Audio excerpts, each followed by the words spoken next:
মুসা নবী আল্লাহ তাআলাকে বলেছিলেন, মালিক আমি যদি তোমার আল্লাহ হতাম আর তুমি আল্লাহ যদি আমার বান্দা হতে, আমার কাছে কি চাইতে? আল্লাহ তাআলা ডাক দিয়ে বলছে, মুসা তুমি তোমার বর্ডার লাইন কথাবার্তা যা বলছো অতিক্রম করছো।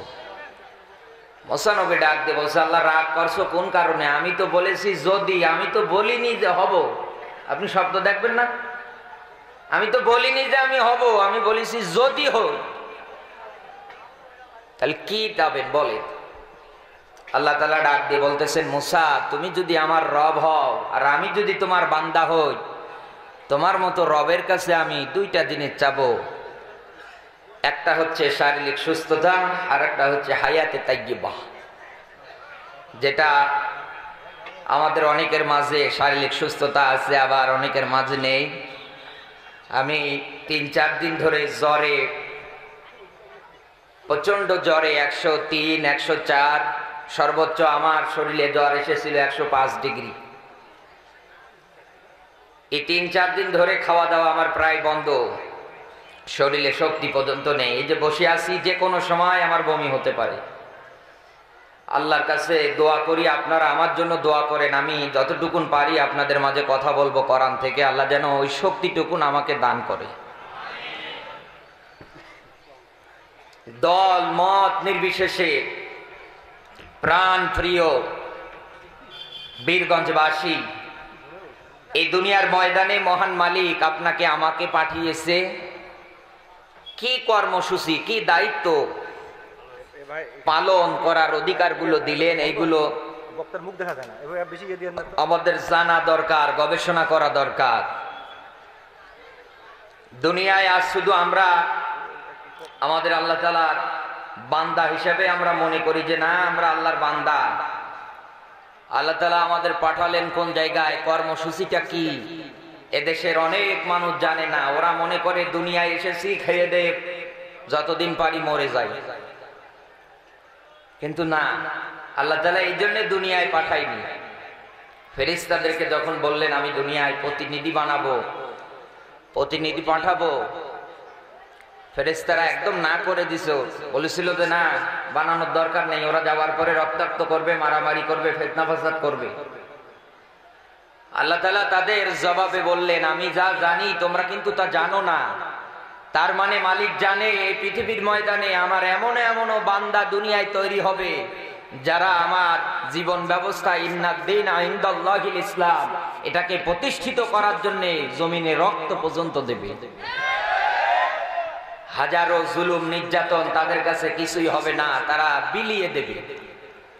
আর আল্লাহ তাআলা এই জন্য দুনিয়ায় আপনাকে আমাকে পাঠিয়েছে, কিন্তু আমরা আজকে বুঝি না, যার কারণে সব জায়গায় মাইর খেয়ে যাচ্ছি, সব জায়গায় মাইর খায়। এই কারণে আপনি এই জমিনের খলিফা, জমিনের আপনি প্রতিনিধি, আল্লাহ তাআলা আপনাকে মনোনীত করেছেন, নির্বাচিত করে দুনিয়ায় পাঠিয়েছেন। আপনার ভয় কিসে? এ জীবন আছে নেই, আপনি তো দুর্বল। মানুষ মানেই দুর্বল। আপনার চোখের সামনে যত প্রাণী দেখেন একটাও কিন্তু ওইরকম দুর্বল না।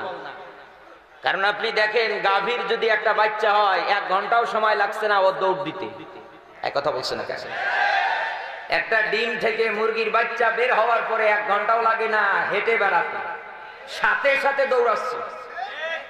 এবার বুকে হাত দিয়ে বলেন তো, আপনি মায়ের পেট থেকে আসার পর পরেই কি হাঁটতে পেরেছিলেন? হাঁটতে পেরেছিলেন? মুখে কোনো ভাষা ছিল? ছিল না। কি ছিল? শুধু কান্না আর কান্না। এমন কান্না করতেন মা ছাড়া কেউ বোঝার মতো ক্ষমতা নেই। মহান মালিক দুনিয়ায় আপনাকে এত সুন্দর আকৃতি দিয়ে নিয়ে আসলেন। ইন্নী জাইলুম ফিল আরদি খলিফা, জমিনে খলিফা হিসাবে প্রেরণ করলেন, নিয়ে আসলেন। দুনিয়ায় আসার পরে কি খাবেন? মায়ের বডির মধ্যে আমার আল্লাহ দুধ রিজার্ভ করে দিলেন। বড্ড আফসোস লাগে আমার, মালিক আপনাকে তিলে তিলে তিলে তিলে বড় করলেন। আজকে আপনি এমপি, আজকে আপনি মন্ত্রী, আজকে আপনি একজন আলেম, আজকে আপনি দেশের একজন রাষ্ট্রপতি, দেশের একজন সরকার। মহান মালিক আপনাকে তিলে তিলে এত দূর পর্যন্ত নিয়ে গেলেন। যাওয়ার পরে আজকে আপনি সেই মালিকের বিরুদ্ধে, মালিকের আইন প্রতিষ্ঠার বিরুদ্ধে আপনি স্লোগান দেন। মালিক তো কিছু বলবে না, না কিছু বলবে না। একটা সন্তান বাবা যদি ডাক দেয় এদিকে আয়, ছেলে যদি না আসে, বাবা খুশি না বাজার? আরো জোরে বলেন, খুশি না বাজার? বাবার রাগ হয় না? আর একবার ডাকছে, বাবা এদিকে আয়, ছেলে তারপরেও ডিনাই করছে, আসছে না। আবার ডাকছে এদিকে আয়, আসছে না। বাবা মহা রেগে আছে, বাড়ি আয়, পিটিয়ে সোজা করবো তো। কিন্তু আমার মালিক কিন্তু ওই রকম না। আল্লাহ তাওবার পথ খোলা রাখলেন, বান্দা দুনিয়ায় আমার সঙ্গে নেমোখারামি করেছো, আমার বিরুদ্ধাচারণ করেছো, এতদিন না বুঝে আমি তোমাকে ডাকছি, ওয়াসারিউ ইলা মাগফিরাতিম মির রাব্বিকুম, আমার ক্ষমার দিকে দৌড়া, আয় আমার ক্ষমার দিকে, আমার ছায়াতলে আয়।